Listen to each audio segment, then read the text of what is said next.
beat the Cubs last night in the wild card game, so Colorado will be coming to Milwaukee for the first of a best-of-5 Division Series game tomorrow at Miller Park. For Real Resistance Radio, I'm Keith Gosted.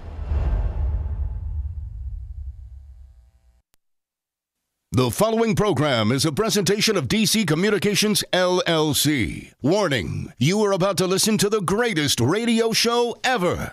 And due to contractual obligations and to shield our airwaves corporate licensees from any semblance of liability, responsibility, and gullibility, we must tell you the views represented on this show are not necessarily those of this station or its management. This radio show contains differing points of view on current political topics, and due to the nature of its contents, it should be heard by everyone. Thank you for listening. 3, 2, 1.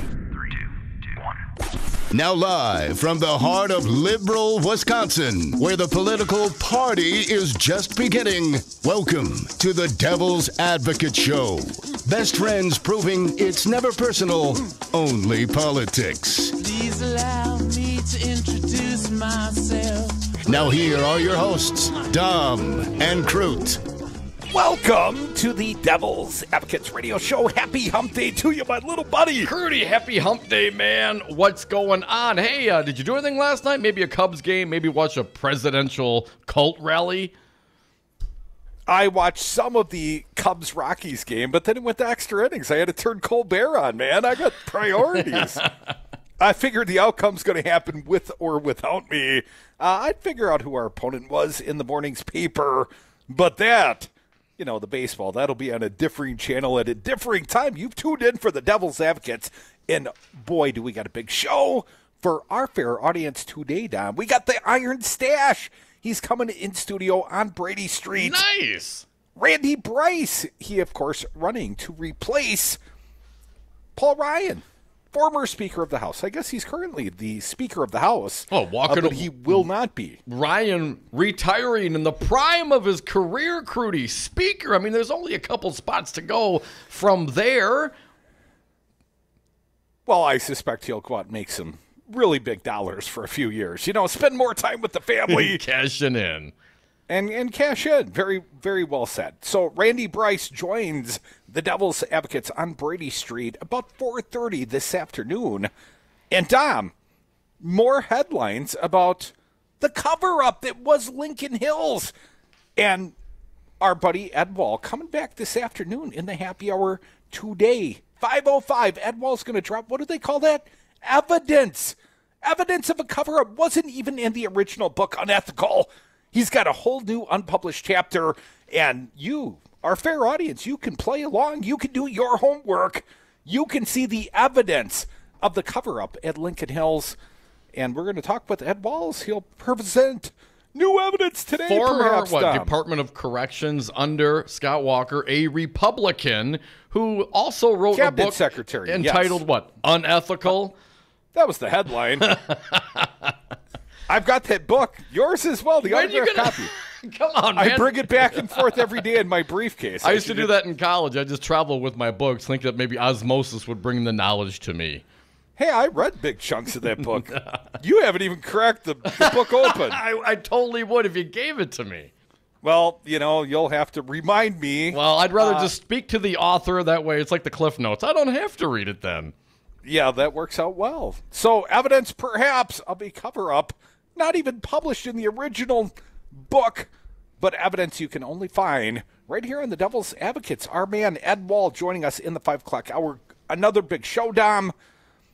And this text I got from the President of the United States. What happened? I mean, I know, you know, as a media guy, as a pundit, as a super cool guy, I signed up for Donald Trump's tweets. And I signed up for Donald Trump's text, you know, from the campaign. So that is not completely unexpected. I signed up for that. Right. That comes through the vehicle of my job, of my vocation. That is my super smartphone, Dom.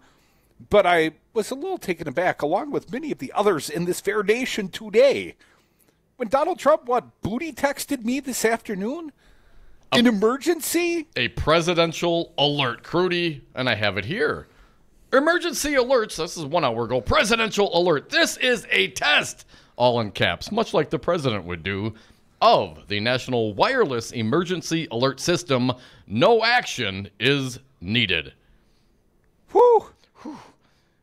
I don't have to call him back. Can I text him back? Can I reply? Can I get on the do not call list? How do you block text from the President of the United States? Now, normally as a broadcaster, Dom, and today is an EAS testing day as well. You know, the emergency, what's the A stand for, Fancy Brian? Alert. Yes, alert system.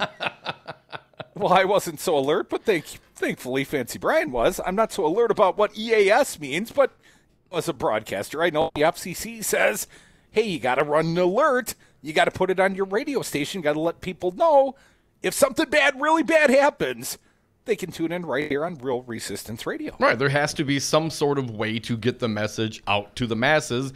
EAS for broadcasters like us. But this particular new wireless messaging came out exactly 2 minutes before the EAS test today. And I guess the question is, while we laugh and joke, I mean, Lord knows what will his actual emergency message be if it ever comes out. But would you mock the Martians have landed? No collusion, Crudy. Of course, that's what it will be. Emergency presidential alert. No collusion. But would you make a deal if Barack Obama was still president and he was initiating the system? No, that's what I'm saying. As a broadcaster, it seems like a dynamic way to reach out and touch the millions, touch almost the entirety of the population in the whole United States. What a dynamic age we live in. An age of innovation when the president can simply push a button and reach all of us. But you consider who the president is and what he may use it for, Dominic. I'd like to get the audience involved. Here's what's troubling to me. Call us, 844-967-2789. That number works for call or text. You know, if you're still pretending like you're working this afternoon, you know, you could fool the boss. Just text us out. Once again, the number, 844-967-2789. But in light of, speeches like last night's speech, Dominic, why would I ever want Donald Trump to have my phone number? It's quite troubling to me that I might get some late-night booty call. I might get some call to arms, some call that he's fired Mueller. I'm not quite sure what he thinks is the appropriate utilization of this wonderful technology, but he's going to abuse it in some way. Audience members, predict with us. Play along. What do you think Donald Trump's going to text next? And Dom, you and I should jump into the headlines as we wait for the audience to fill up the phone lines at 844-967-2789. You know who's less than courageous? Talking politically. Governor Scott Walker? Oh, you got it right. Big. Nice. Now, Molly Beck, Bill Glauber at the Journal-Sentinel, and this one just published about 10 minutes ago. Scott Walker says he didn't hear Donald Trump mocking accuser of Supreme Court nominee Brett Kavanaugh. And for those of you caught up in the baseball last night or, perhaps living your life or, on Facebook like many of you are during the evening hours, well, perhaps you missed the rally last night and the insults cast from the stage by Donald Trump. And it should not be shocking to us as a nation anymore when this man goes off the rails at one of his campaign-style rallies. But earlier this week, Tom, he had almost been moderate on this confirmation of Brett Kavanaugh, on these allegations by Blasey Ford, and then last off the rails again. And Governor Scott Walker, in a less than courageous fashion, claims not only does he not know what Donald Trump said last night, didn't watch, but also completely unaware of the Kavanaugh hearing, didn't watch that as well. Everyone else in the nation has an opinion to offer on Brett Kavanaugh and his confirmation, except Scott Walker doing the very important business of what? Campaigning for re-election. I'm gonna have to punt on that one. Yeah, this guy's never been terribly courageous, Tom. Walker told reporters after a groundbreaking ceremony at a Milwaukee-based sausage company. He's a sausage, all right. Oh, you don't want to see that sausage getting made. A Milwaukee-based sausage company that he, Scotty Walker, is focused on state matters and didn't hear Trump's comments at a Tuesday rally in Mississippi.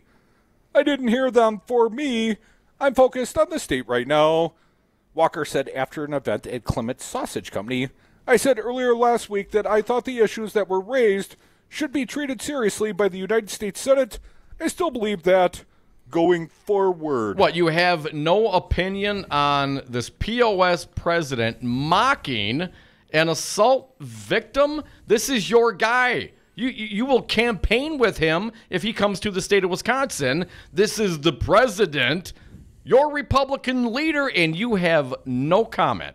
Nothing to say. Nothing to see. Head in the sand. What kind of leader is that? Well, Dominic, we'll share in the body of this fine work that is this Devil's Advocates radio show. We'll share some of the comments from Trump last night. But back to Walker. Walker said he hasn't been following what Trump and others in Congress have been saying about the allegations about against Kavanaugh and about a national movement of women reporting allegations of sexual harassment and assault. He instead referred to his reaction to a recent incident involving GOP State Rep Rob Brooks of Saukville, who made racial and sexual comments to his female colleagues in July. I inserted that last part, which prompted Walker in September to call for the lawmaker's resignation. Obviously, here within the state, we've had issues like that. When I learned what happened with a state lawmaker last week, again, he's going to claim innocence. No prior knowledge of what's going on in the Republican caucus. That seems so implausible to me, but I read on. I spoke out very clearly in that regard, where I had all the information and it was clear what was said, and I said it was wrong. Walker said, I found it to be both racist and sexist. I spoke out about it and suggested that the lawmaker should resign. In terms of the president and others at the federal level, I really haven't been following that.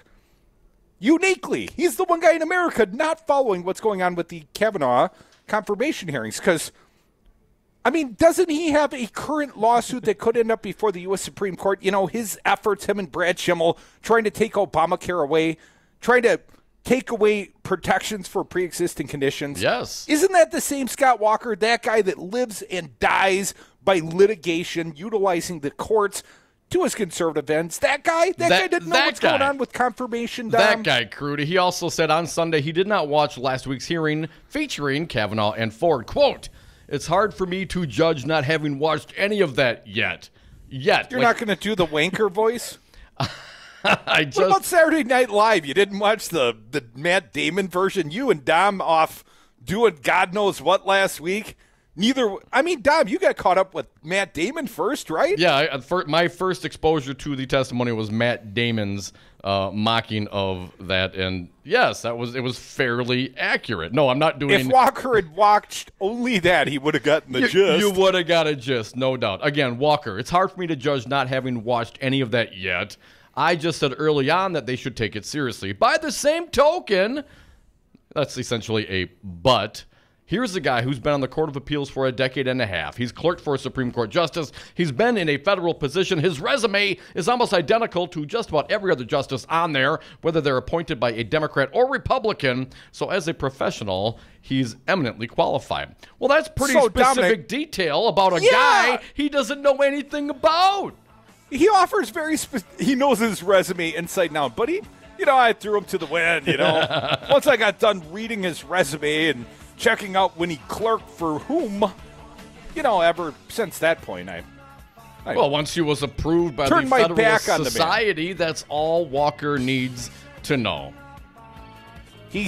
Walker said he didn't watch the Kavanaugh hearing last week because he was busy with state business, but also because he didn't view watching them as his job. No, it's like going to the prisons in the state of Wisconsin. There's no value to be derived from actually governing.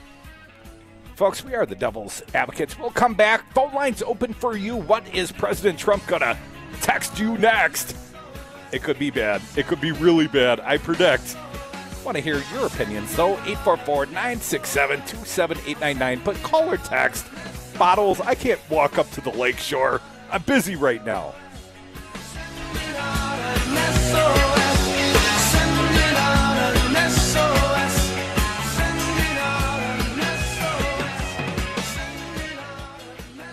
I don't know if this sends a message. It doesn't make any difference if it does or not. The American dream is dead. Hey everyone, it's your nominee for Lieutenant Governor, Mandela Barnes. I know I don't need to tell you what's at stake with this election, but I want to talk to you about my friend and running mate, Tony Evers. Now, I've gotten to know Tony over the last couple months as we've crisscrossed the state. I've seen his resolve and his dedication to solving the problems Wisconsin faces, especially when it comes to access to quality, affordable health care, protecting our environment, and making sure that every kid in Wisconsin has a great public school, regardless of their zip code. But Tony and I can't win this election alone. We need your help to talk to those that might still be on the fence. So whatever you can do will help. Knock on doors, talk to your neighbors, talk to your family. When we're fighting to take back the state from Scott Walker and the special interests, every little bit helps. You can make the difference in this election. So visit TonyEvers.com and sign up to help. It's time for a change.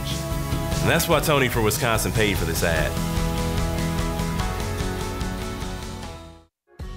Getting a raise at work shouldn't mean paying more for healthcare and taking home less. Badger Care is arguably the best and most cost-effective health plan out there, but it's not an option for most of us. Lillian Cheeseman is fighting for us to change this. Lillian is committed to making Badger Care accessible and affordable to anyone in Wisconsin, without income qualifiers at an affordable price. Let's cut the red tape on Badger Care and work for a healthier Wisconsin. Be a real Wisconsinite and vote for Cheese for Assembly 15th on November 6th. Paid for by Friends of Cheeseman. Do you own a rental property, or would you like to partner with a rental investment team? Call the pros you can trust at CCL Management. Rental expertise second to none, a general contractor on staff to direct repairs and improvements, and real estate brokerage services tailored to the small investor. If you're ready to invest in rental property or just need professionals to manage your real estate portfolio, call us, CCL Management, at 608-833-0009 or visit us on the web at cclmanagement.com.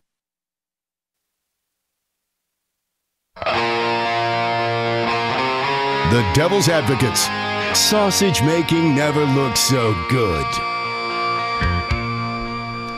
And we are back. Thank you for listening to the Devil's Advocates radio show live on Real Resistance Radio, streaming live on YouTube and Facebook, all over Twitter at Devil Radio, and the party line. Talk or text 844-967-2789.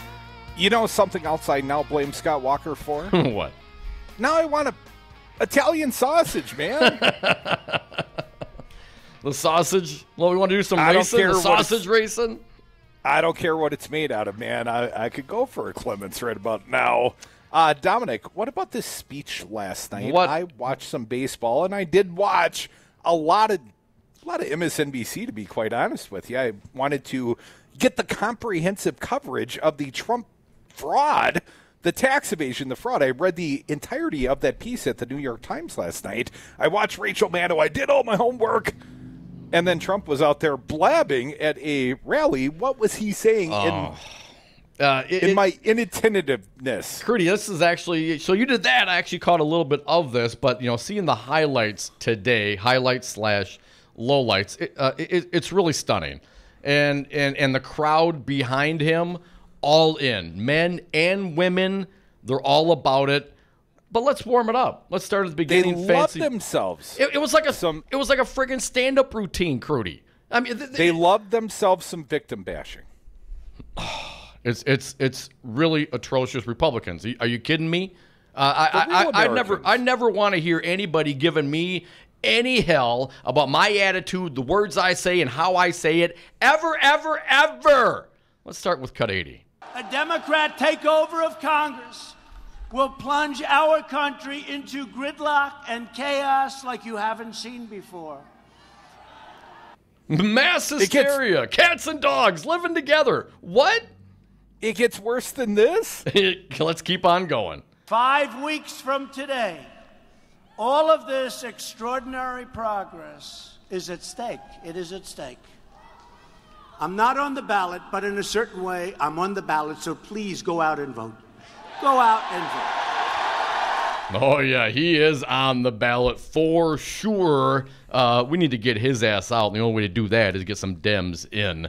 Let's keep going. They've been trying to destroy Judge Kavanaugh since the very first second he was announced. Because they know Judge Kavanaugh will follow the Constitution as written. No, they don't want him because he assaults women, but I digress. Let's continue. I know we're going to get running a little short on time here. I want to get to the meat. Cut 85. You know, he's always like complaining. He's jumping Bernie around. Sanders. The hair's going crazy. He's jumping and like a lunatic. Trump's making fun of but Bernie he never Sanders. complained about the fact that crooked Hillary cheated him out of the election. It's amazing. This coming from a guy who worked with the Russians to subvert an American election. Let's not forget, that investigation, still ongoing. Investigation into the Trump Foundation charity, still ongoing. A new investigation, perhaps from the state of New York, regarding his tax evasion, ongoing. Let us continue now. This is where he gets to it, mocking Ford, cut 89. I had one beer. Well, do you think it was... Nope, it was one beer. Oh, good. How did you get home? I don't remember. How'd you get there? I don't remember. Where is the place? I don't remember. How many years ago was it? I don't know. Let's keep going. What neighborhood was it in? I don't know. Where's the house? I don't know. Upstairs, downstairs, where was it? I don't know. But I had one beer. That's the only thing I remember. From the text of Dr. Ford's testimony, I went up a narrow set of stairs leading from the living room to a second floor to use the bathroom. When I got to the top of the stairs, I was pushed from behind into a bedroom. I couldn't see who pushed me. Brett and Mark came into the bedroom and locked the door behind them. There was music already playing in the bedroom. It was turned up louder by either Brett or Mark once we were in the room. I was pushed onto a bed. Brett got on top of me. He began running his hands over my body and grinding his hips into me. I yelled, hoping someone downstairs might hear me, and tried to get away from him. But his weight was heavy. Brett groped me and tried to take off my clothes. In that description of that activity, she references being upstairs 3 times. Now, Trump, in his shameful, terrible mocking of this woman, lied. She specifically said it was upstairs. She said it 3 times. What do they say, Crudy? False in one thing, false in all things. This is a guy who lies like 7 times a day. Republicans, I can't believe it. I know you think the left is crazy and getting more left. You are despicable for supporting this man. It's not just me, Crudy. It's also other Republican senators. They didn't like it either. What's that make Sarah Huckabee Sanders? The colonel today said the president, he wasn't mocking Dr. Ford. The president was stating facts. Not accurate. Come back with us. Join us on the phone, 844-967-2789. She would not be my first choice, that I can tell you. She's a lightweight. I couldn't care less about her. Join the resistance against dirty carpets. Call Zero Res Madison today for our summer special. Clean and sanitize 3 rooms for only $139. Call 608-848-9000 or schedule online at ZeroResMadison.com. Zero Res, spell it forward or backward, it's the right way to clean. Donna from Louisiana. The storm just hit, and we went from donating to the food bank to needing it. Hunger is a story we can end. End it at feedingamerica.org. Brought to you by Feeding America and the Ad Council. The Resistance is live 7 days a week here on Real Resistance Radio. Tune in Saturdays for Busted Pencils, fully leaded education talk with Dr. Tim Slecker, 11 a.m. to noon. Then it's the voice of the voiceless, champion of the working class. Earl Ingram's Saturday show is live from 12 to 3 p.m. From 3 to 4, it's State Rep Joe Costa Zamaripa hosting The Joe Costa Show, followed by The Dawn of the Resistance with Maggie Dawn, 4 to 6. Mandatory listening, always streaming at realresistanceradio.com. Well, back in my day, we didn't build walls, we tore them down. That's why I listen to Real Resistance Radio. What's a firewall? Ever worry that the anonymous millionaires are setting the agenda for our community with little or no accountability? I do. That's why I joined Citizen Action Organizing Co-op. My fellow members and I want to build a powerful and lasting progressive movement. Together, we can help determine the agenda in our own communities. Then we work with professional organizers and a team of leading strategists to make that agenda happen. We're working on health care, economic justice, child poverty, electing progressive candidates, and more. And our Radioactive campaign supports this station and the Resistance Radio Network. So, won't you come help us build a movement? Become a member of the Citizen Action Organizing Co-op.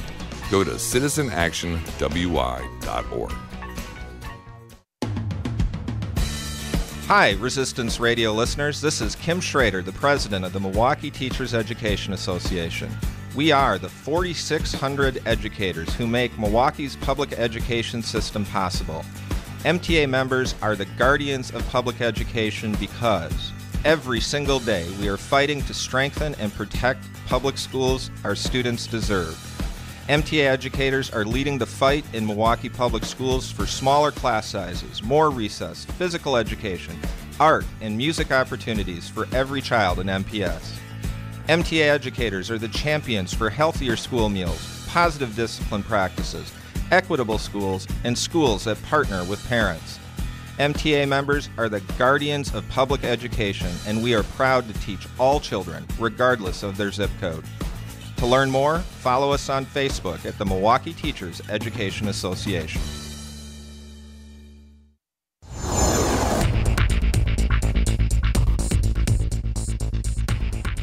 For Real Resistance Radio, my name is Keith Gosted. 2018 could be a record year for money raised by school district referendums in the state, according to a new report by the Wisconsin Policy Forum. Taxpayers in several school districts are being asked for an additional $1.4 billion in upcoming November election. Voters have already approved over $648 million in referendums this year. Democratic candidate for Governor Tony Evers said yesterday that the rise in referendums is directly related to budget cuts Scott Walker made to schools when he became governor. Wednesday, mostly cloudy, warm and windy, highs in the low 80s. Tonight, rain in the evening, clearing skies overnight, breezy with lows in the upper 40s. Thursday, sunshine, highs in the mid-50s. Friday, cloudy with a chance of rain, highs in the low 60s. For Real Resistance Radio, I'm Keith Gosted.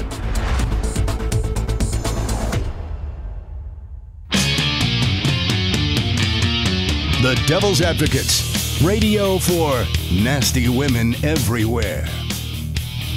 Welcome back to the Devil's Advocates radio show. A couple fine guests coming later in the show. Randy Bryce, the Iron Stash, about 1 hour from now. And also Ed Wall, the tell-all, Unethical. He's got some new evidence of a Scott Walker cover-up. He wanted an investigation of Lincoln Hills. Scott Walker said, hell no, I'm running for president. We'll have our pal Ed Wall in the happy hour. Don, put back to this outrageous rally held by Donald Trump last night. Trump clearly was out there victim bashing, insulting Dr. Christine Blasey Ford, and then Colonel Huckabee Sanders out there doing it from the White House press room today, protecting the boss, standing with the boss. He wasn't mocking her so much as stating the facts, Dom. We have some sound. Let's start out of order. Huckabee Sanders, as Curdy said, stating the facts. 140. The president was stating the facts, and frankly, facts that were included in Special Prosecutor Rachel Mitchell's report. He was stating facts that were given during Dr. Ford's testimony. Inaccurately stating the facts. Apparently. I mean, if nothing else, she did testify about going upstairs, at least referencing being upstairs 3 separate times. But if, President Trump would have to read in order to perhaps pick that up. And again, let's keep going. Republican defender of this POS president, 141. Every single word Judge Kavanaugh has said has been picked apart. Every single word, second by second, of his testimony has been picked apart. Yet if anybody says anything about the accusations that have been thrown against them, that's totally off limits and outrageous. The accusations that have been thrown against him. Last I checked, Dr. Ford is not the nominee to be appointed for a lifetime position on the Supreme Court. The question is whether or not Kavanaugh is fit to serve. This one instance with Dr. Ford to be taken along with all of the other instances in testimony, both of his own and testimony of others regarding his appointment. There should absolutely be a microscope on this man to the nth degree. Kavanaugh is the one who's nominated for this post, not Dr. Ford. And Crudy, CNN today is reporting, just before we got on the air, that the FBI, according to their sources, have not yet interviewed Kavanaugh or Dr. Ford. Let's play a little bit of this. Sarah Sanders was asked about this. Cut 138, please, Brian. If they had additional questions for either one of them, they had a time and an opportunity certainly to ask those. Now, I certainly hope that the FBI gets to it. Perhaps they're doing all the other meetings and discussions first from the other witnesses and then going to the final two because, of course, why would you talk to them first? You know, talk to everybody else, then confirm with them. But number two, and this is one of my concerns, is the White House putting their thumb on the scale.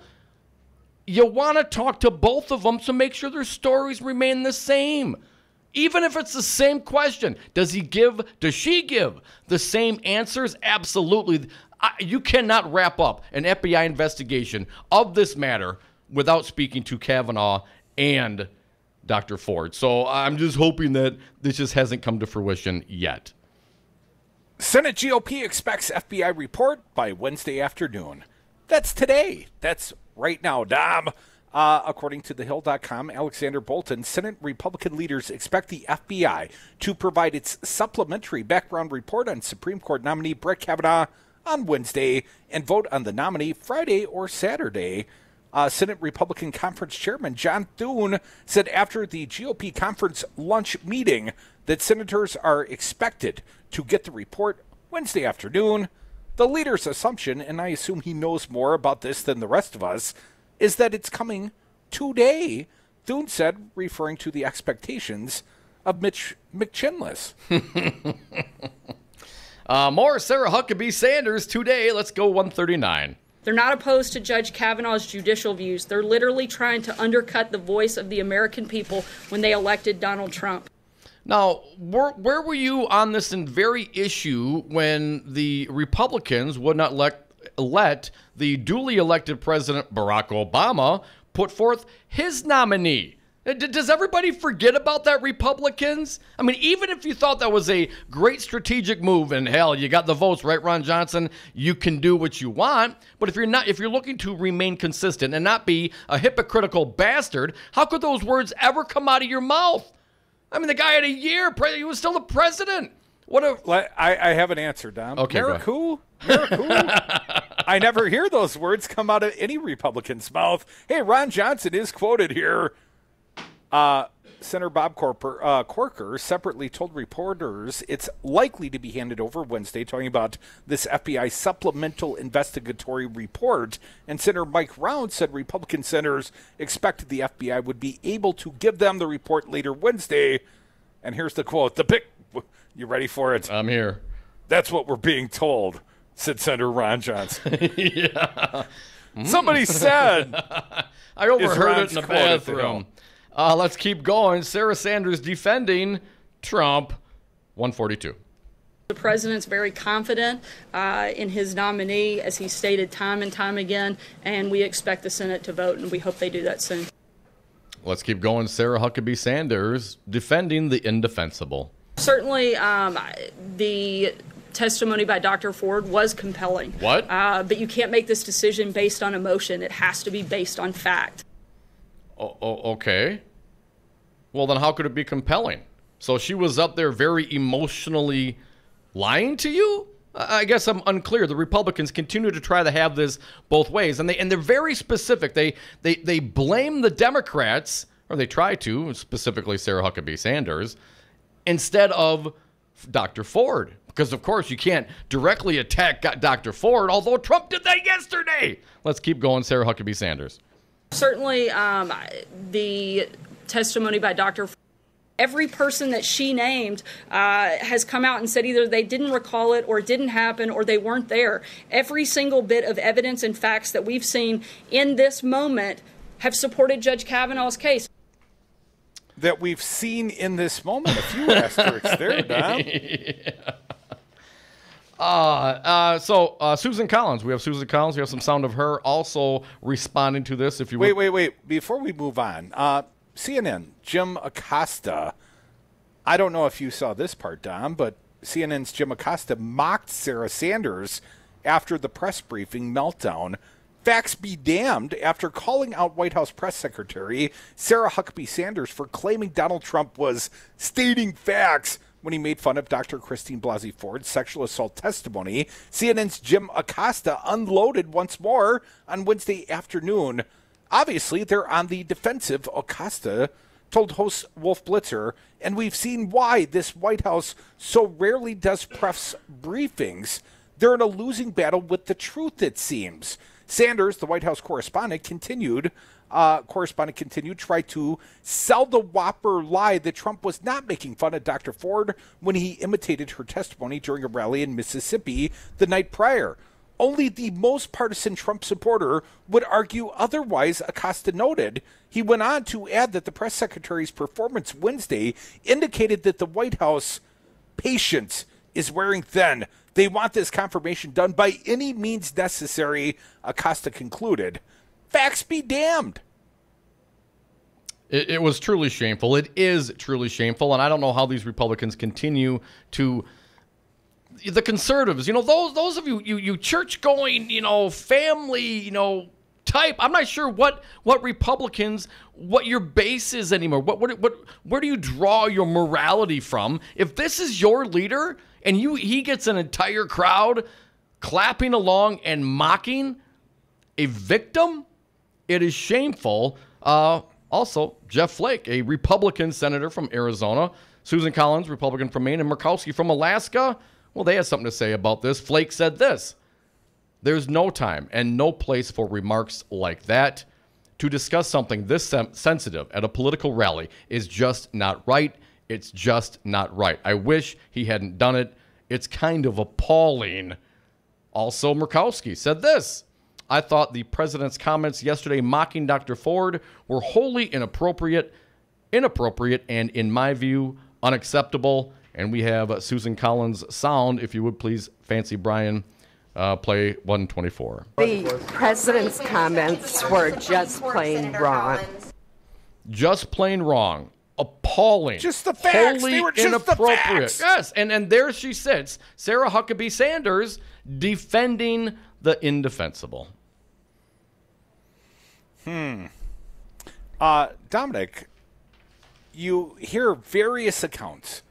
Women are turning their backs on this Republican Party. And I've also heard some troubling information, Dom. New Quinnipiac polling out. 46% of white women believe Blasey Ford. Just 46%. That means 54% of white women, at least amongst those who were, polled, Dom, said that they basically don't believe her. And one has to question, who are these white women? Other numerics from the Quinnipiac polling that dropped Monday. 80% of black voters believe Dr. Ford over Kavanaugh. 66% of Hispanic voters, and overall only 40% of all white voters believe the victim. The other 60% do not.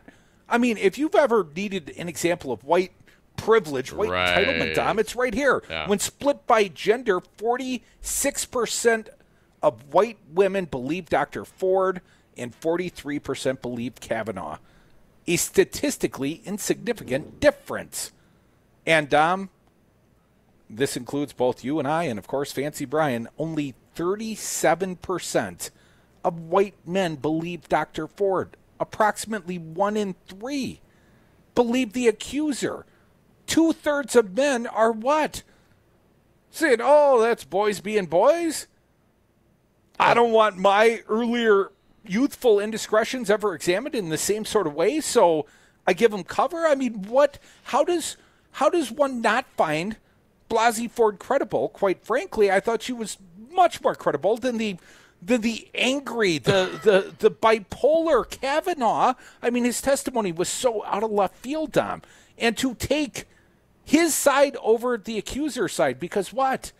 Because she didn't know whether or not she took an Uber home or if she walked? That's the crime? That and what was Mitchell, the special prosecutor, the female brought in by the Republicans, the sex crime prosecutor, the SVU woman. Mm-hmm. I mean, she references Mitchell's account as if Mitchell's account. Do you realize Mitchell's account, Mitchell's little summary, did not reference any of Kavanaugh's testimony? She was brought in as a pure partisan. I mean, ultimately, I don't know how we get in these silos, Dom, but what happened to white people that they think rape's okay, that they don't see that the accuser had credibility and the accused, came off as downright certainly not judicious. Let's just put it that way. If nothing else, Kavanaugh has shown that he does not have the temperament to be on that court. Period. Jennifer Rubin has a piece. Perhaps we'll come back with that. It's entitled, Senators, If You Think You're Appalled Now, Just Wait. That's from the Washington Post.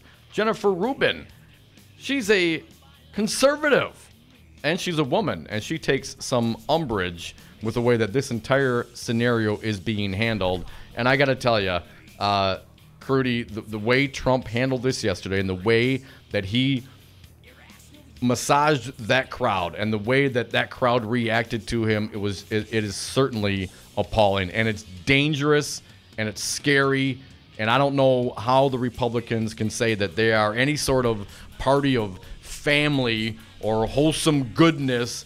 It's just not true. Not Trump's Republican Party, that's for damn sure. And Dominic, we went to enough Trump rallies through the course of the presidential election cycle. Yeah, I remember. What was the theme? Lock her up. Lock her up. Lock her up. What about innocent till proven guilty? Unsupported accusations. I mean, hell. Go investigate her emails again. Go look at Benghazi one more time. But just don't tell me innocent until proven guilty. Of course, unless you're a conservative. More devils on the other side. The president is pushing back against people who attack him day after day after day. Where is the outrage on that? Are you crying? Are you crying? The only person that I see a war on is this president and everybody that works for him. There's no crying. Lock her up. Lock her up. You concerned about speaking up at work? Do you feel like you have no say in your day-to-day work routine? Join Teamsters Local 344. Call 414-258-4545. Get a seat at the table. Join your brothers and sisters in negotiating for better wages, hours, and working conditions, and be part of the most powerful union in North America. Teamsters Local 344 covers sales and service throughout Southeast Wisconsin and package and airlines statewide. Contact Teamsters Local 344 at 414-258-4545 or at local344.org.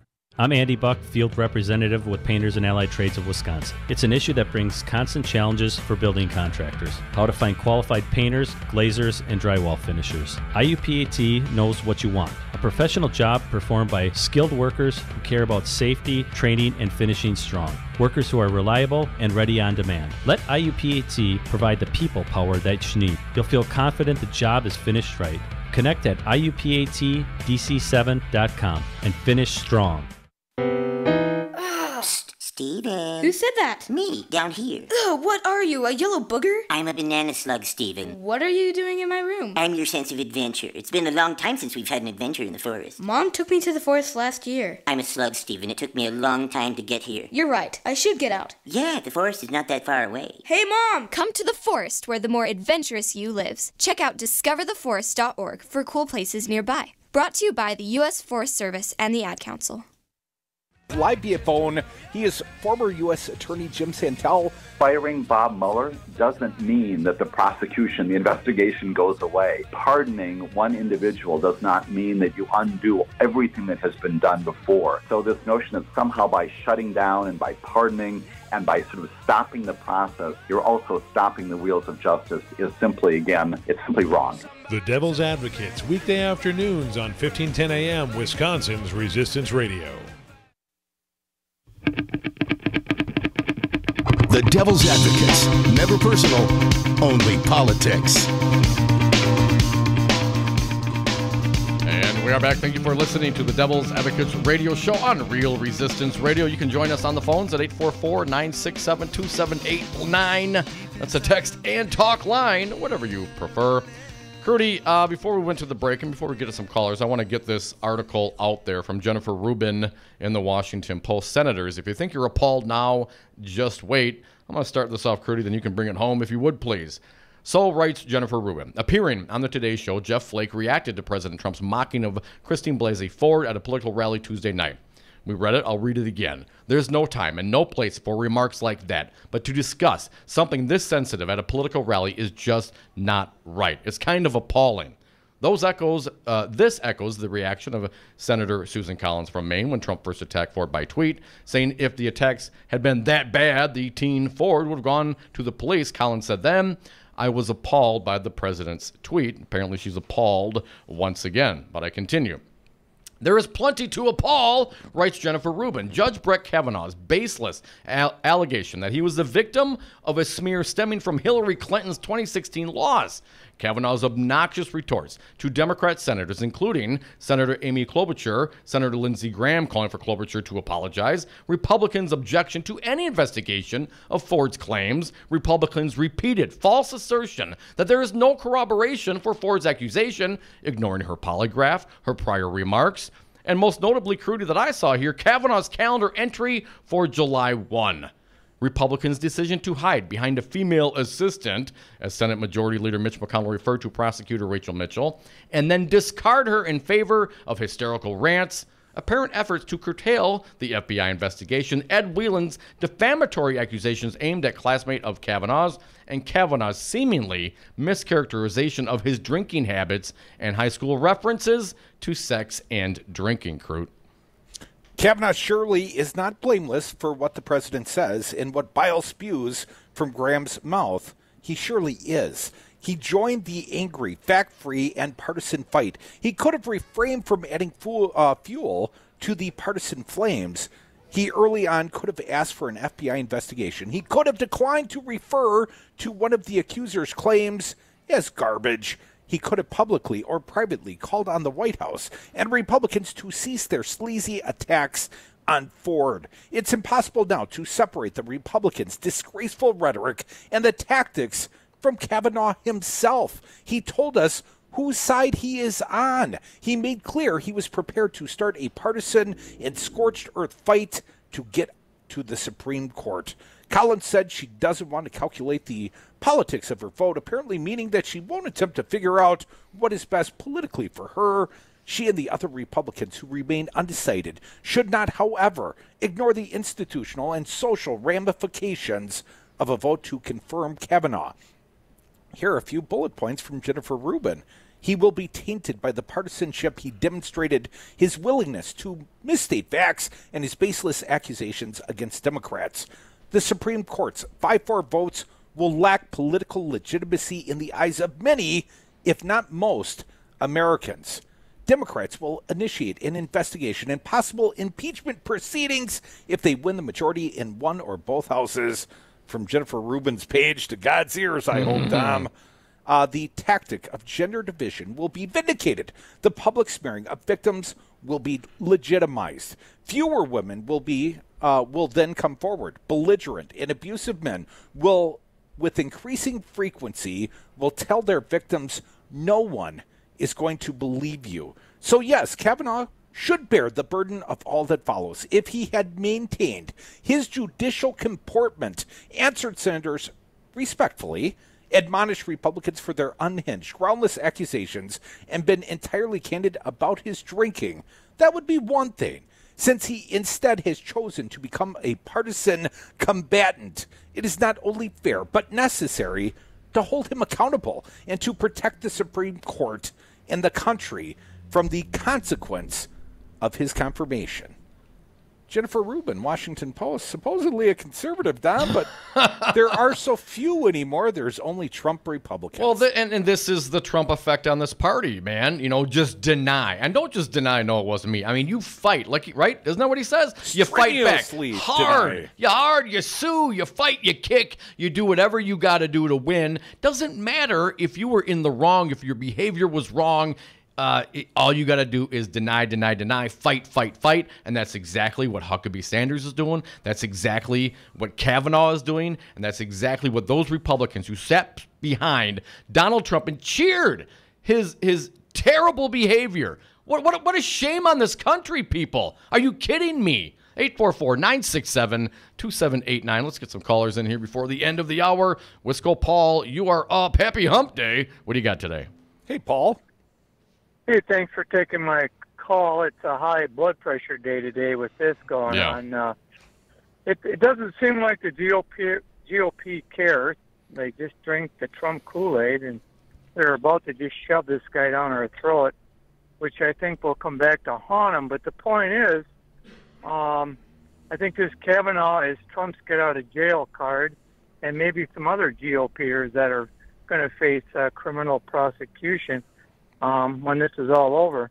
The Kavanaugh guy, for no other reason, even if the charges against him are not true, he definitely has anger management problems, and that should be enough to disqualify him.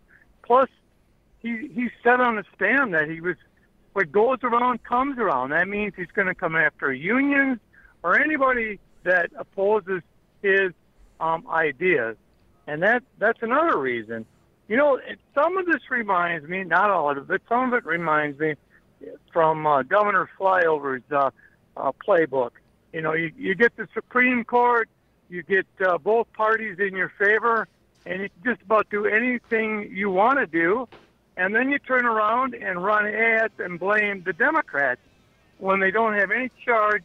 Well, they don't have charge of any levers of government. So it's basically the same playbook. I don't know if people are going to wake up and realize what's going on here, but I sure do.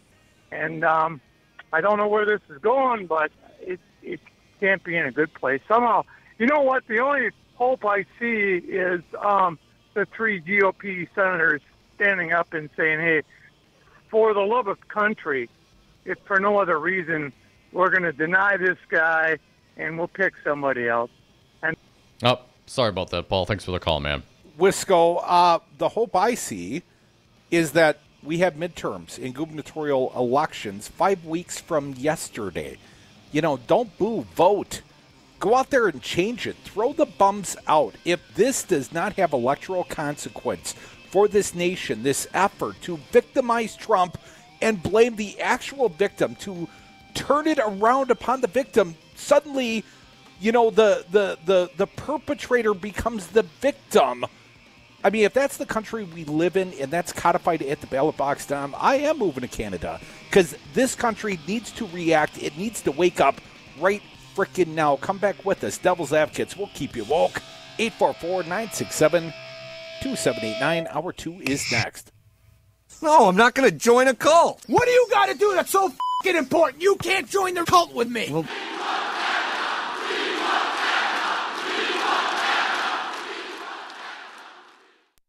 Brad Zog, owner of Zero Res Madison. Brad, why should people use Zero Res Madison? Why wouldn't you clean your carpets like this? We've got a patented system. We also do another step that most people don't do. We have a double rotating brush machine that we use when we pre-treat the carpet. So this helps dig up any of that stuff that's deeper in your carpet that the vacuum doesn't get. We're going to provide that intermediary step before we clean with our empowered water. Call Zero Res today, 608-848-9000. Zero Res. Spell it forward or backward. It's the right way to clean.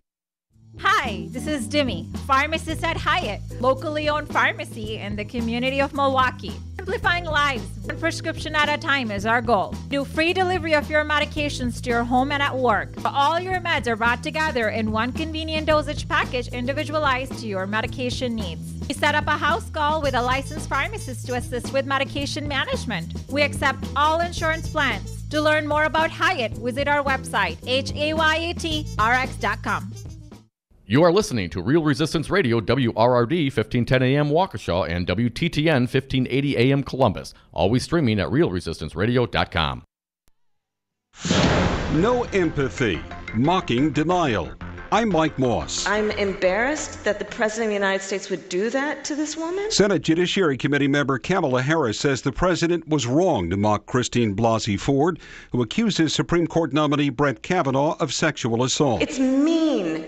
It's mean, and it is completely without any level of empathy. But the White House denies the president mocked Ford. At a White House briefing, Press Secretary Sarah Sanders insisting the president was not mocking Christine Blasey Ford, but simply paraphrasing a shorthand version of what happened at the hearing when she couldn't recall a lot of details. He was stating facts that were given during Dr. Ford's testimony, and the Senate has to make a decision based on those facts. Sanders adds the White House is okay if the FBI does not do separate interviews with Ford and Kavanaugh, since each delivered extensive testimony to the Judiciary Committee. A lawyer for Ford, at least, indicated she was not contacted as of Tuesday night. Bob Costantini, the White House. One man has been taken into custody in the investigation into ricin-laced letters sent to the Pentagon this week. Ricin is a potentially deadly poison. The Food and Drug Administration's recalled eggs linked to 38 cases of salmonella. More from correspondent Bill Michaels. The cage-free large eggs from Gravel Ridge Farms, which were sold in grocery stores in Georgia, Tennessee, and Alabama, were recalled in September after illnesses were confirmed. The recalled eggs have Best Buy dates of July 25th through October 3rd. The CDC says of the 38 cases reported in 7 states, 10 people have been hospitalized, but there have been no reported deaths. ADP says the job market was on fire last month with 230,000 new jobs, the best performance since February.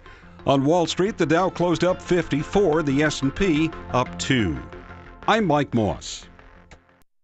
This is Jared from the ACLU, and I want to make sure you come to the Justice Tour Saturday, October 13th at 2 p.m. We're going to talk about ending racial profiling for real people, decarceration, the critical importance of voting, and most importantly, getting you involved to make sure we change Wisconsin for the better. It's not about us, it's about community. So make sure you're there. The Justice Tour is Saturday, October 13th at 2 p.m. at Centennial Hall, 733 North 8th Street at the Milwaukee Central Library. Find us on Facebook at The Justice Tour. Have a drink at Regano's Roman Coin. This neighborhood corner tavern is as classic as the street it occupies. Family owned and operated since 1966, Regano's Roman Coin is located in a former Pabst Tide House on historic Brady Street, serving an array of craft beers with a focus on Wisconsin breweries. Also, weekly drink specials, trivia on Wednesdays, seasonal sporting events, parties hosted for all occasions, and pet friendly. Open 11 a.m. Tuesday through Friday, 10 a.m. Saturday and Sunday, closed on Monday. Regano's Roman Coin, Milwaukee's pet friendly, cash only order and classic corner tavern. Baseball's second win or go home wild card game is on tap tonight. Correspondent John Stolness previews. The New York Yankees host the Oakland A's in this do-or-die matchup. The second year in a row New York has played in the wild card game, and for the second year in a row they turn to their ace Luis Severino, who recorded just 1 out and gave up 3 runs in last year's game to the Minnesota Twins, a game the Yankees would come back to win. Oakland will not use a traditional starting pitcher, but will instead throw a bullpen game, with Liam Hendriks expected to start the first inning. He spent 2 months in the minors after being cut from the roster in June. You could see a lot of homers in this one, as the Yankees led the league in dingers with 267, while the A's finished third with 227. I'm John Stolness. Buck Showalter's been fired as manager of the Baltimore Orioles, who staggered through their worst season since the team moved to Baltimore in 1954. Showalter is a 3-time AL Manager of the Year. I'm Mike Moss. 5 your local single-source IT solutions provider, specializing in cloud technology, consulting, servers, networks, and hosting. We manage your IT so you can focus on running your business. Enjoy technology. Enjoy 59s.com. Looking for a job worth talking about? Teaching is creative, collaborative, and intellectually challenging. See why teachers have better work stories at teachdfw.org and learn more about becoming a teacher. Brought to you by Teach and the Ad Council. It's a lot easier to measure how many times students use a semicolon correctly in an essay. Educated educators talking education. Than it is to measure how many wonderful ideas are in that essay. Busted Pencils. There is no teacher shortage. With Dr. Tim Slecker. There is a teacher exit. Featuring Matt Damon's mom. You want to know what my mom would say? We've had an intrusion into education. Busted Pencils Radio. Saturdays at 11 on Resistance Radio.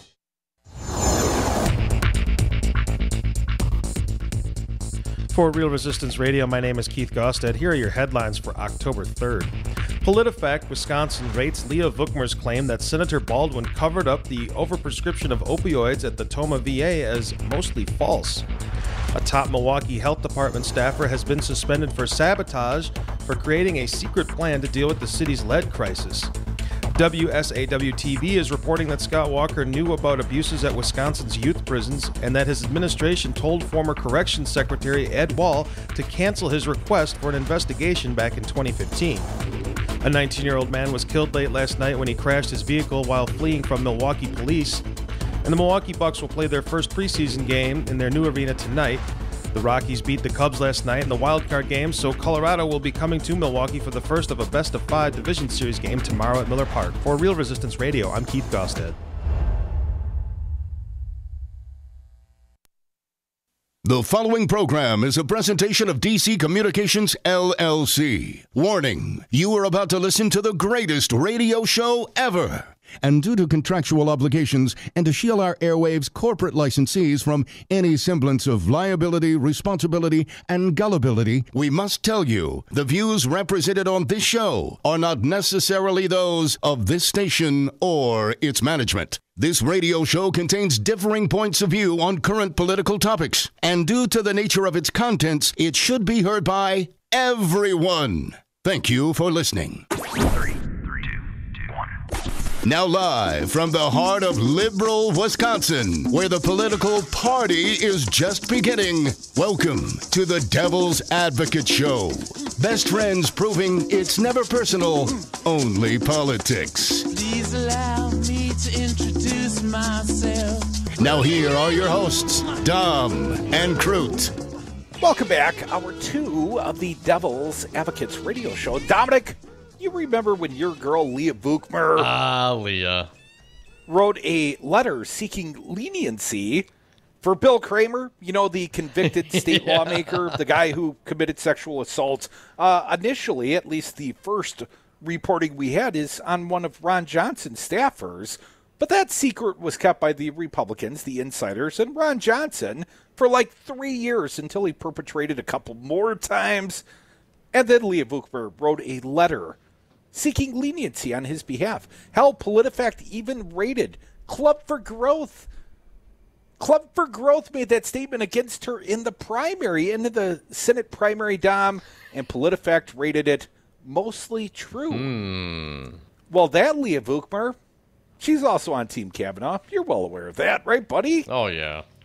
You know, it would seem, if you look at Leah Vukmer's resume and her current career trajectory, let's just say, Dom, Leah Vukmer has taken this unique position. She is against the people of Wisconsin and the American people. I mean, Dom, it takes rare courage, the courage to stand up and be on the wrong side of every issue that apparently is important to Wisconsin and American voters. Leah Vukmer, truly courageous, Dom. Or as the data wonk, Bruce Thompson, says at the online daily urbanmilwaukee.com, the curious campaign of Leah Vukmer. In a recent article, the Journal Sentinel's Craig Gilbert argues that Scott Walker and the GOP face an uphill battle to win independent voters. Although truly independent voters are a small part of the electorate, they often represent the margin of victory in close elections. For support, Gilbert referred to a recent Marquette University Law School poll of Wisconsin, as well as a Suffolk University Journal Sentinel poll in late August that gave similar results. Typical of most polls, the Marquette poll asked respondents several qualifying questions, including which party they identify with, Republican, Democrat, or Independent. Those saying they are independent are then asked whether they lean towards one or the other party. Those leaning towards neither party are considered the true independents whose votes are in play. The chart below, well, we'll skip the chart, Tom, but there is a chart, and then I'm going to read on. Each of these polls surveyed 800 registered voters. The numbers of independents in the sample are shown in green, and the chart above, it's very helpful for all the people listening at home. Starting with the August survey, the poll tried to identify which of the registered voters I'm sorry, I'm getting called in. Our guest apparently having trouble finding the place. His campaign staff calling my cell phone. They might want to try calling into the studio, and Fancy Brian would gladly give them directions. That number for Team Bryce, 844-967-2789, but I'm kind of busy here right now. The number of likely voters is shown in orange in the chart above. Note that over time, the number of independents declined so that by September, there were only 36 likely independent voters, a very small sample size. Now, that's out of 800 total registered voters. Yes, correct. The danger of such slicing and dicing is that sampling error become more likely to influence the results of the sample size as the sample size declines. The September survey includes examples of this danger. I'll skip that. Still, even approaching the polling data with a heavy dose of skepticism, the results do not support Gilbert's thesis that Leah Vukmir is failing to win independents. The next chart shows her net approval among independents. The difference between the percentage approving her and those disapproving, that number has steadily declined and worsens if only likely voters are considered. So you would think Vukmir's campaign has recognized this danger and acted to reach out to voters outside the Republican base. But judging from a recent hyperventilating press release published at Urban Milwaukee, the answer is no. Here's a sample of her sentences. Tammy Baldwin and her extreme left allies are using every smear tactic and despicable trick in an attempt to silence us, beat us, and obstruct reforms that help the American middle class. They will stop at nothing. Wisconsinites deserve better than Tammy Baldwin's lies and her ineffective socialist solutions. Those with pre-existing conditions shouldn't have to tolerate low-quality government-run health care, which will bankrupt our country. Instead, Leah Vukmir would prefer they had no health care at all, Dom. Yeah. I've been through the fires with people of Wisconsin as Democrats unleashed hell to prevent good governance in Wisconsin. Is that what we have, good governance, Leah? It was hell-like, Dom. The apparent audience for this disjointed and fact-free argument is the true believers who need no evidence to believe that Baldwin is smearing Vukmir. Others are left wondering, what are the purported smears? What reforms are being obstructed? To find an answer, I tuned into Vukmir's campaign website. Although the site did not identify Baldwin smears or the reforms that would help the middle class, it did discuss several issues. Now I want your help on this. You're going to start? Yeah. All right, I'll jump in here, Crudy. Let's start with the one issue, immigration. Vukmir's site promised that in the U.S. Senate, Leah Vukmir will support construction of a wall on the southern border. Build that wall! The Marquette poll asked whether voters would favor allowing undocumented immigrants to stay and apply for citizenship, stay as guest workers, or make them leave the U.S. The Trump administration's campaign to force them to leave gets the support of only a quarter of independents and not even a majority of Republicans. A plurality of all three groups, Republicans, Independents, and Democratic, would allow them to apply for citizenship. Seems like Leah is going against the grain there. Here's another topic, healthcare insurance. According to Vukmir's campaign website, she supports the full repeal of Obamacare, period. Leah would allow insurers to offer a wider variety of plans that fit the demands of patients and families, not government central planners. Again, that position puts Vukmir in opposition to most independents, 63% of whom support either improving the Affordable Care Act or keeping it as it is. Other issues, Crudy. Leah is pro-life. She has maintained a perfect voting record with pro-life Wisconsin and Wisconsin Right to Life and is proud to stand for the unborn. And, of course, Leah is 100% pro-gun. Pro-gun and pro-life. In her press release, Vukmir refers to Tammy Baldwin's lies. To get a sense of the two candidates' relative respect for the truth, he turned to PolitiFact, specifically a recent summary of fact-checking on the two candidates. Each issued 8 statements that could be checked as they show. Just one of Baldwin's statements was rated false versus 6 for Vukmir. Three-quarters of the statements made by Leah Vukmir rated by PolitiFact were found to be false, Dom. 3/4 of them. The fact that 3 of Vukmir's claims were rated pants on fire is consistent with the recklessness evident in her press release, Crudy. And finally, the Toma VA case has been prominent in Vukmir's advertising. PolitiFact looked at it in some detail in the contest of an attack ad, in the contest of the attack, maybe context, from Right Wing America's PAC.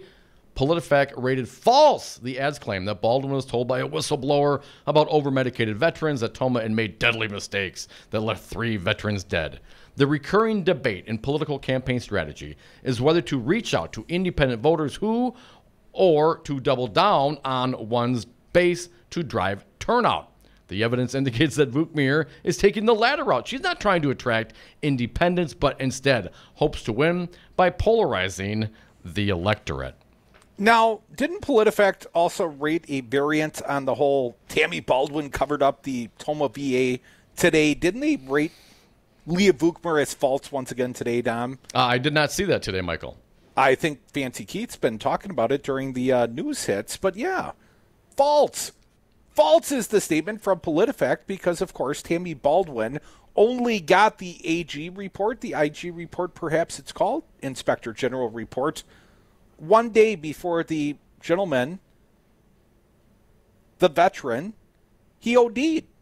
24 hours is not enough time, even for a very powerful U.S. Senator like Tammy Baldwin, to bring remedy. 24 hours is not a sufficient time frame to cover it up. So, Leah Vukmir, once again, I think you're 7 for 9 now, Leah. False. 844-967-2789. Let's get a caller in before the break. Remember, we got Randy Bryce, the Iron Stash, coming at the bottom of the hour. Mark, you're up right now. Thanks for calling, man. What do you got today? Yeah, I'd like to know the last time Leah Vukmir did pull a 16-hour shift as a nurse. That considering how busy she's been for the past several years, I mean, and longer than that, to being playing for Alec. I mean, I just don't think that leaves enough time for her to be doing this nursing duty. You see her there in her little smock and her smirking little thing that I worked hard for my family, raising. I would never take away raising her families. Have you seen her on the bar stool where I would never take away protections for pre-existing conditions. Well, her stated. But she voted against them. Well, her stated position is eliminate Obamacare. Period. Yeah. You absolutely would eliminate protections for pre-existing conditions. They haven't put any sort of repeal and replace plan in place. Leah Vukmir, just a big fat liar. And just for the record, and I'll let you go in a second here, Mark, the newest PolitiFact, mostly false, my bad. Leah Vukmir says Tammy Baldwin was the only member of the Wisconsin congressional delegation to have a report outlining that a doctor was overprescribing opioids at the Toma VA. Later, a veteran died, and Baldwin covered it up. Mostly false. That's 7 of 9, Leah. Yeah, it never ends for her, but of course, because she's part of the that washed in the blood of the Lamb, that they can lie as much as they want and they can get away with it. I mean that. It just blows me away that these guys, that they're lying in the service of the Lord, apparently, and that apparently that's okay. And I just don't think it is. I don't understand how a person like Leah Vukmir, a woman who has daughters, and Mark, we appreciate your call. You can be like Mark, 844-967-2789. But I don't know how Leah Vukmir can stand and say, well, let me write a letter of recommendation for convicted sexual assaulter Bill Kramer, and I stand with Brett Kavanaugh. But should a woman become impregnated, through an act of rape or incest, she would not have the right to an abortion, I suspect, under Leah Vukmir's ideology. I mean, it takes real courage to be that unpopular, Don, and run for public office. I'm not clear that she's actually trying. I think this is just the kind of person that she is. No, I understand. I'm kind of a lefty. I'm a little, in my silo, polarized over here, Dom.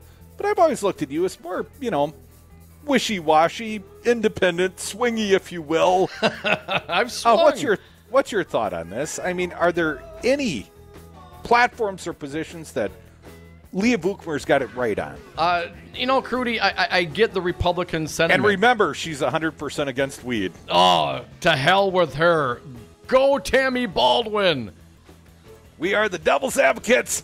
844-967-2789. That was sort of a rhetorical question anyways. Come back, you on the phones if you choose, and then Randy Bryce at the bottom of the hour, the Iron Stash in studio. You better stick around.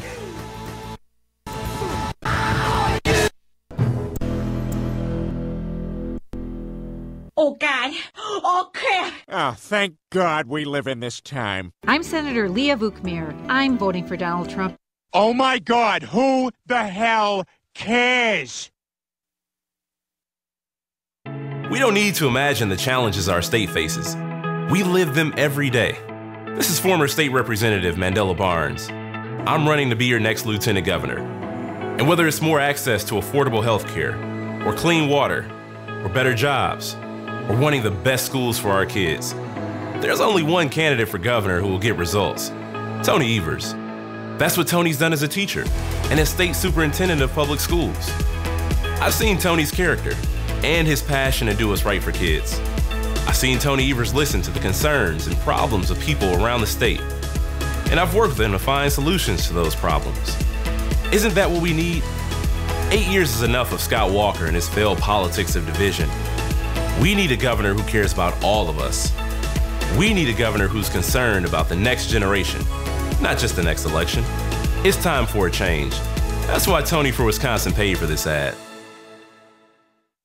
Have you outgrown your house? Are you sick of apartment living? Not ready to buy but know you need to move? Hi folks, this is Tom Hartman for CCL Management in Middleton. You should consider moving up to one of the finer rental homes CCL Management represents. Unique houses and condos, always clean, most are pet friendly. Visit cclmanagement.com today to find your new home. CCL Management, Dane County's premier leasing and property management company. Call CCL Management at 833-0009. That's 833-0009 or visit cclmanagement.com today.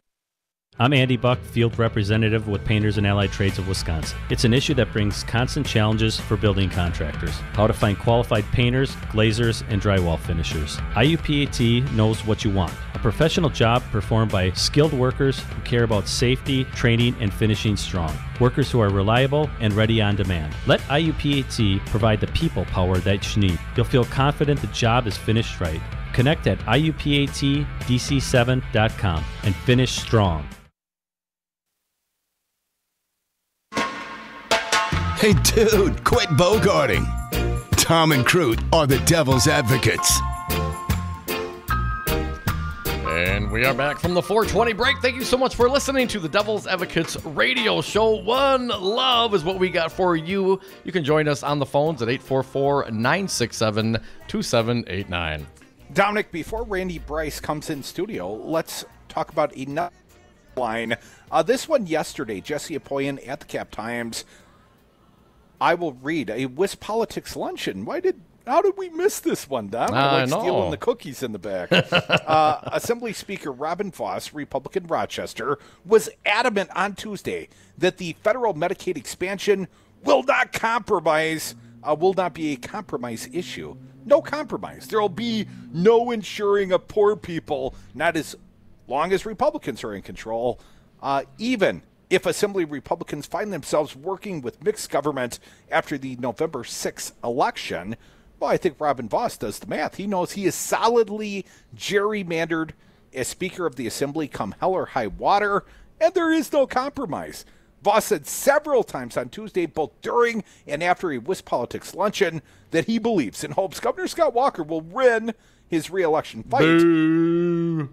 And that he expects Republicans to maintain a majority in the Assembly, even if they lose some seats. However, he said he will work with whoever the governor is, except I'm not going to compromise. Still, Voss said if Democrat Tony Evers is elected, he will work to ensure Republicans do not, and here's a direct quote, repeal a single thing, not one, that we have done in the past 8 years. Nothing but winners, no losers, Tom. Not going to happen. No, never, Voss said when asked whether the Assembly might revisit Walker's decision not to accept the federal Medicaid funds if Evers become governor. So Republicans, despite evidence at the ballot box that they're not the favored party, but still through gerrymandering will hold control of the Assembly, I predict. Doesn't matter what the electorate tells them. Doesn't matter what the fiscal prudence is of expanding he knows better. Medicaid and accepting the money, Dom. No compromise. suck at poor people. No, Voss knows better, Crudy. I'll bring it home here. Voss argued that increasing the number of people on Medicaid, even with more federal funding, would raise costs for providers and bring instability to the private sector. How does that work? More people have insurance, and that brings instability and higher prices? I'm not quite clear. I understand your logic, Speaker Boss. It doesn't really matter anymore, Crudy. They just say whatever they want to say to try to get past the day. I don't want more people on government health care, Voss said, who of course is on government health care. Evers' first ad in the general election was critical of Walker's refusal to accept the federal funds. Assembly Minority Leader Gordon Hintz from Oshkosh, a Democrat, said he thinks there is room for creative compromise on the expansion, pointing to Wisconsin's relatively low Medicaid reimbursement rates. Hintz said he thinks there could be bipartisan support for accepting the expansion money if some of those funds were used to boost reimbursements. And here's a quote from Hintz. I think it'd be really short-sighted for any legislature to continue to make one of the dumbest decisions we've made in the last 50 years. I'm not saying it's dumb. It's indefensible. It's morally indefensible that Republicans have denied access to health care affordably to 80,000 Wisconsinites and did so with malice and intentionally, Dom, and through their lawsuit in pursuit of the rollback of the ACA, they'd eliminate pre-existing condition coverage for 2.4 million Wisconsinites that have a pre-existing condition. Oh, but remember, Crudy, Governor Walker promised last month that he was going to roll out his pre-existing plan. I haven't seen that yet. I continue from a poignant piece. If Democrats take the majority in the Assembly, a tall order given the 28-seat margin Republicans currently hold over Democrats, but one Hintz said he's not ruling out. Hintz said the first piece of legislation they would introduce would be some sort of Fair Maps Act, moving the state to a nonpartisan redistricting method. Voss advocated for keeping the state's current approach as dictated by the state constitution, arguing no person or commission can truly act independently without partisan bias. I guess I can never say never, but I certainly believe the current process is the best way because it's the most democratic. Yeah, like the last democratic gerrymandering we had. Of course, it's not a democratic effort. It's a gerrymandered effort. You have artificially put yourselves in seats forever, or at least that would be the intent of the Republican Party, Dom. So to say this is the will of Wisconsin's electorate is truly a lie. Of course, he knows it's not true, Dom. He was part of the last gerrymander. Mm-hmm. It worked out just how Republicans wanted it to. They basically have had a decade of control over the electorate in the state of Wisconsin, and their choice has been to be indefensibly inhumane and not accept the expansion of Medicaid despite the federal dollars. I mean, we're up to like $1 billion we've left on the table.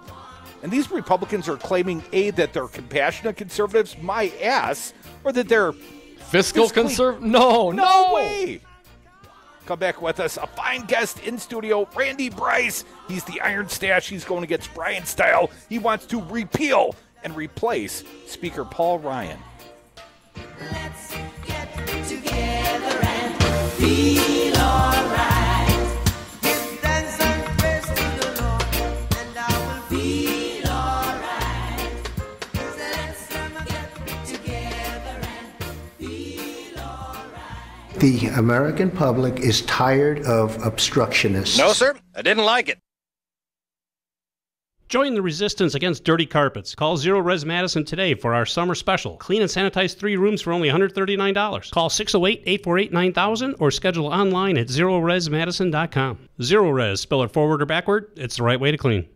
180 over 111, and I had a stroke. I couldn't speak or walk. 150 over 90, and I had a stroke. This is what high blood pressure sounds like. You might not feel its symptoms, but the results from a stroke are far from silent. Get back on your treatment plan or talk with your doctor to create a plan that works for you. Go to loweryourhbp.org. Head to toe, everything's changed. Brought to you by the American Stroke Association, American Medical Association, and the Ad Council. 5.9, your local single-source IT solutions provider. Specializing in cloud technology, consulting, servers, networks, and hosting. We manage your IT so you can focus on running your business. Enjoy technology. Enjoy 59s.com. It's hard to dream when you're fighting for 15. This is Pizza Box Mike for Wisconsin's Resistance Radio. Check out fightfor15.org to get involved in the fight for 15.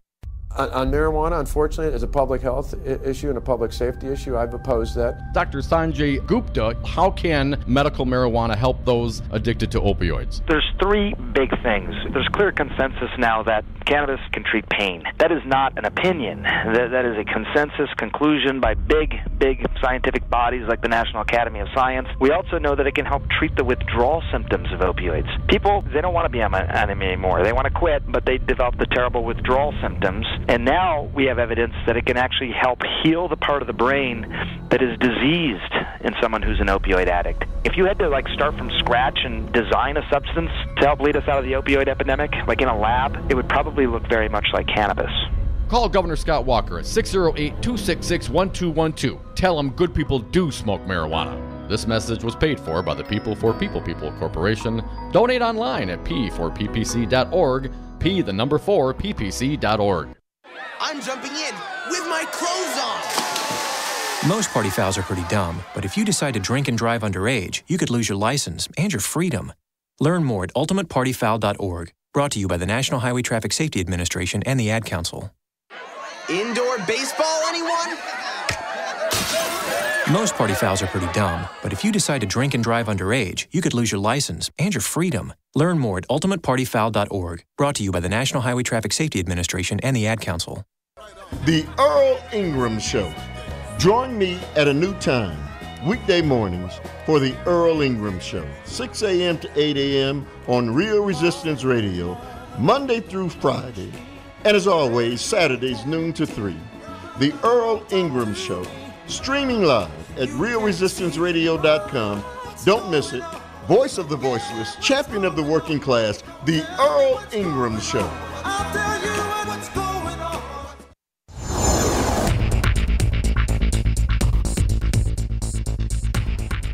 For Real Resistance Radio, my name is Keith Gosted. 2018 could be a record year for money raised by school district referendums in the state, according to a new report by the Wisconsin Policy Forum. Taxpayers in several school districts are being asked for an additional $1.4 billion in upcoming November election. Voters have already approved over $648 million in referendums this year. Democratic candidate for governor Tony Evers said yesterday that the rise in referendums is directly related to budget cuts Scott Walker made to schools when he became governor. Wednesday, mostly cloudy, warm and windy, highs in the low 80s. Tonight, rain in the evening, clearing skies overnight, breezy with lows in the upper 40s. Thursday, sunshine, highs in the mid-50s. Friday, cloudy with a chance of rain, highs in the low 60s. For Real Resistance Radio, I'm Keith Gosted.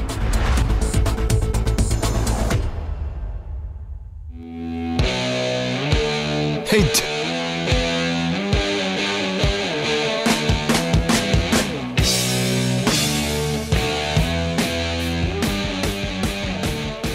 Welcome back to the Devil's Advocates radio show. Dominic, we welcome back a fine guest. He's a friend of ours. He's Randy Bryce, the Iron Stache. He's a Democratic candidate in the 1st Congressional District, that's currently held by Paul Ryan.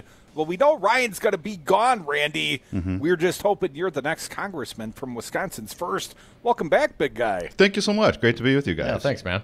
Well, Randy, I got to ask you, it's been the national conversation piece, I think, for a week or more. Sir, did you watch the Kavanaugh hearings last Thursday? Unlike the governor, he apparently has been very busy. But, Randy, are you aware that Kavanaugh gave some testimony and Blasey Ford gave some testimony? I want to get your reaction. Randy, I got to ask you, who do you believe, sir? I believe her. Even Donald Trump said that she was credible until, you heard what he had to say last night about her, mocking her, which is just unbelievably despicable. It's past a political thing, whether you're on the left or on the right. What Donald Trump talked about last night was just lacking any pure human decency, regardless of what side you're on, especially after he talked about her being credible. But he, when they were looking at confirming Justice Sotomayor, they talked about her temperament, and that seemed to be a big issue for him then. And listening to ironically, it was Lindsey Graham that questioned Sotomayor's temperament. Lindsey about lost his mind the other day in defense of Kavanaugh. Right, and it's just how ironic. I'm just sick of people saying one thing and doing something else. Or if it's good for you at one time, it should be good for everybody the next time something comes up. And just the fact that, here's this woman telling her story. And I can't imagine being in that kind of a position coming out. She knows she's going to be attacked. She's going to get all kinds of threats. People are going to make up things about her, go after her family. She knew it, but she came out anyway. So it's not just about trying to keep Kavanaugh from being confirmed. Things weren't made up about Gorsuch when he was being confirmed. Randy, now you're being logical. Stop that. Republicans can't follow that. I know. Heads are exploding. But, just like to point out the facts that even Donald Trump last night, another thing that really bothered me is he's worried about young men or men being victimized now. And it was like, look, you're totally missing what's going on here. This woman is talking about something that happened in her past, obviously very traumatic. Let's investigate. Let's find out what's going on. And again, as far as being logical, look how long they dragged their feet during Obama's last year to get a justice in. And all of a sudden we have to hurry up and rush this through. Something doesn't make sense. There's a reason they want to hurry it through. And that makes me want to step back and make sure that we do our due diligence and have a full investigation of what's going on. Well, of course, the Republicans roll out arbitrary timelines, but Randy, broadly, I would say they might be right. If the Democrats had their druthers, we would certainly obstruct in what ways we could this process. We would try to stop Brett Kavanaugh if that's feasible, but maybe if they stop running out bad candidates. As you mentioned, Randy, we didn't have this example set with Neil Gorsuch. If we as Democrats were truly the obstructionists we're accused of being, we would have put our heels in on Neil Gorsuch. We would have dug something up in his past. Randy, this seems to go beyond the narrative the Republicans would like to spin. And ultimately, I got to ask you, my friend, if Republicans don't believe the victim, do you think there will be an electoral comeuppance for them, sir?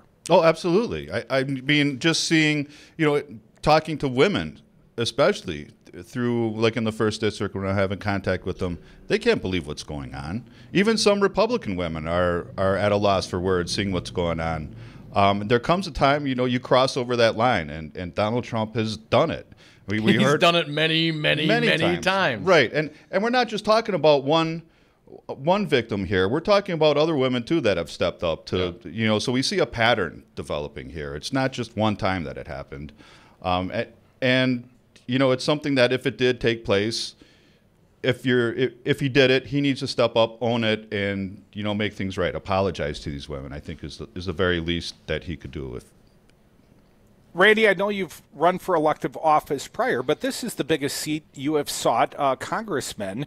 And Randy, I know that your opponents, they've done some digging on your life. They've drug up whatever sort of dirt they could. But I got to ask you to comment. Your brother came out and ran a negative ad campaign on behalf of some legislative PAC on behalf of the Republicans effectively. Randy, something that seemingly has divided your family somewhat. Your mom has been very angry, apparently, at your brother's actions and the fact that this PAC would use your brother to cast aspersions upon you. Randy, as a guy who, you were a working class guy, man. You weren't a politician for life. What's the experience been like to have doubt cast upon you and have any negative thing that could be said about you? I mean, someone said it, Randy. It's been out there. What's it feel like as the guy who's at the center of the you-know-what storm? Well, it's it's been no secret that my brother's been a Republican for many, many years. We meet frequently at family functions, on holidays and stuff like that. We've never talked politics because we know we step. And for instance, I've been at 2 protests in Milwaukee, probably something to do with Scott Walker, and he was on the side of the police actually working. So I've gone up and talked to him too. It's just the part that gets me, it's not so much me, because like I said, we knew we disagreed. But the fact that it was twisted into making it sound like I think our police department are comprised of terrorists, which is definitely not true. I mean, I was a military police officer when I was in the Army. My dad's a retired cop. What he was talking about was something that got twisted right after the protesters. This was 2012. It was a tweet in 2012. Right after the protesters were talked about as being terrorists. And I was specifically standing up for one disabled veteran when everybody was getting arrested in the Capitol for holding up signs. And I was like, this isn't right. They were wrong. All the tickets were getting dismissed, but one disabled veteran was injured. And then they ended up going to people's houses after the fact because they didn't like being recorded when they were arresting people, taking them onto the elevator. So they're like, well, we'll let them do what they want to do. We're just going to find out their names, and we're going to go visit them after the fact. So I don't have a problem with police at all. But as far as, it being turned into a negative ad, it was Paul Ryan's super PAC, the Congressional Leadership Fund. And it's not me so much, but like my mom, and she wasn't angry. She was hurt. I mean, she was hurt a lot that one brother would go against the other. And I would never do anything, no matter how much I was paid, to say anything bad about my blood, my brother, my sister, my mom, my dad. I just wouldn't. And I don't know if that says something about who I am, why I vote as a Democrat. But family values are very important to me. And those are the people you're supposed to be able to count on all the time. But, and even my son who's seeing ads, and it's like, there's his uncle talking about his dad. It's tough for them. It's not tough for me, because when I got in, my mom was, she was a bit concerned. She's like, Randy, they're going to go after you. And I was like, Mom, take a look outside the window. They already are. Yeah.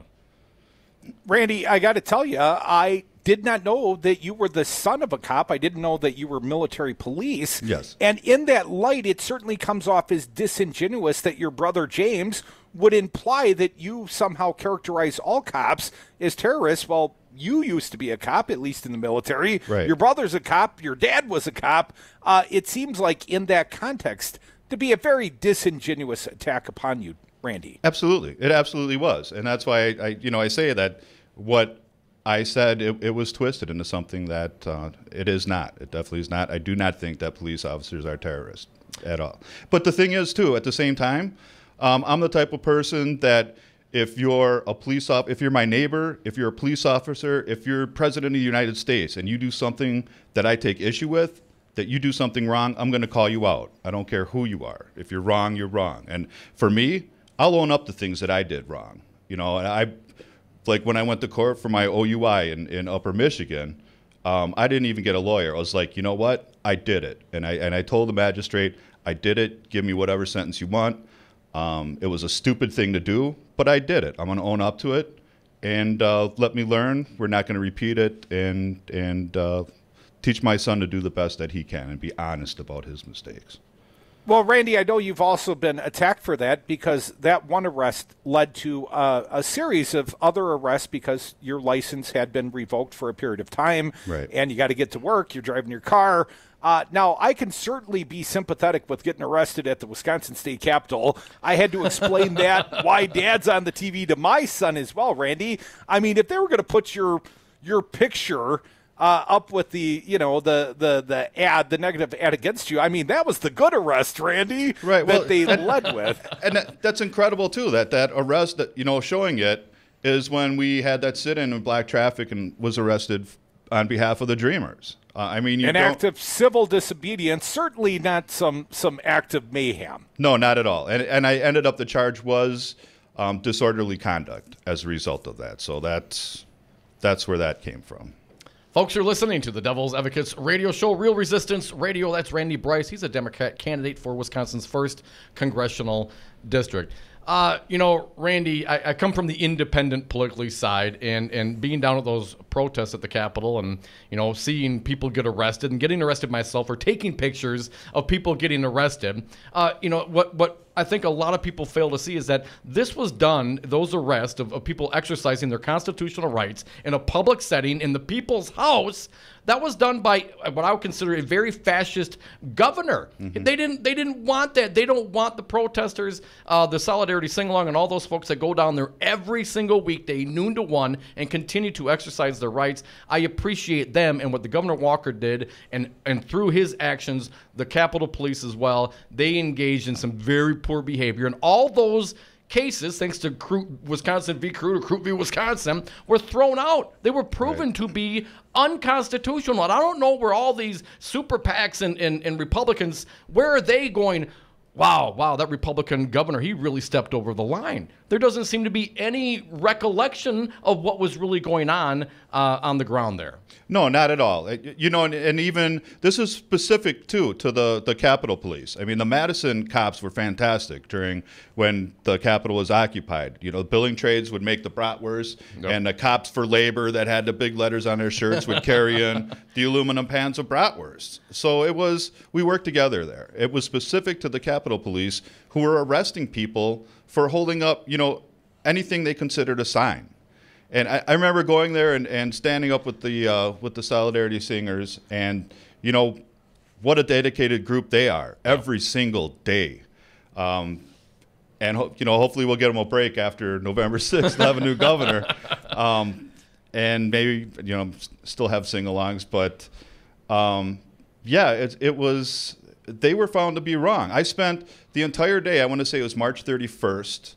After I had a court order in my hands that was freshly stamped that morning, telling the police that they needed to let people into the Capitol. And I spent the whole day trying to get every line on the steps. I was like, officers, have you read this? And they're like, no. I said, would you please read it? It's stating that you're wrong and we're right, that we need to be allowed access into the building. And they wouldn't. And this was all done. And I mean, Chief Irwin had a big part to play in it too. But look at all those tickets that ended up getting dropped. Yeah, and that is the people standing up for what is right, and this is a Republican administration. Randy, before we go to break, I just want to get your sense. You know, we talked about your family specifically and the ads that are going on, but the discourse. Crudy and I have been arguing politics for a long, long time, but one of the things we always appreciate is we respect and love each other, man. Mm-hmm. And regardless of what the issue was, when we got done, we go have a beer together and we talk about other things and laugh about life because we've known each other so very long.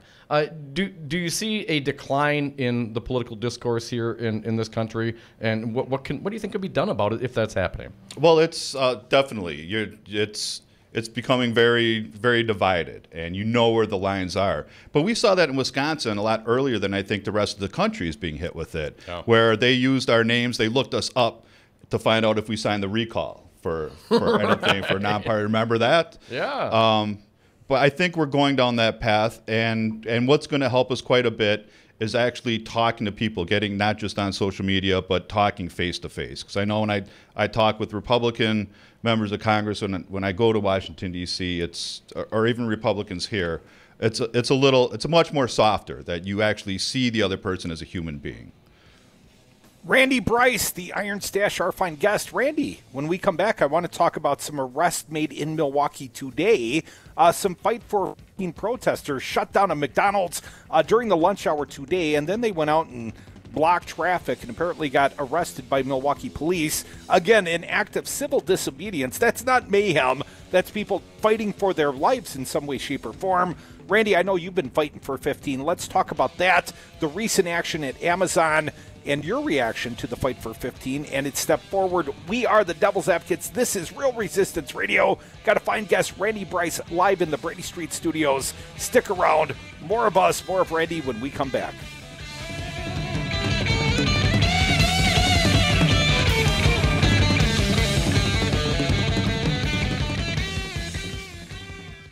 I'm really proud of what we've been able to do. What would you say you do here?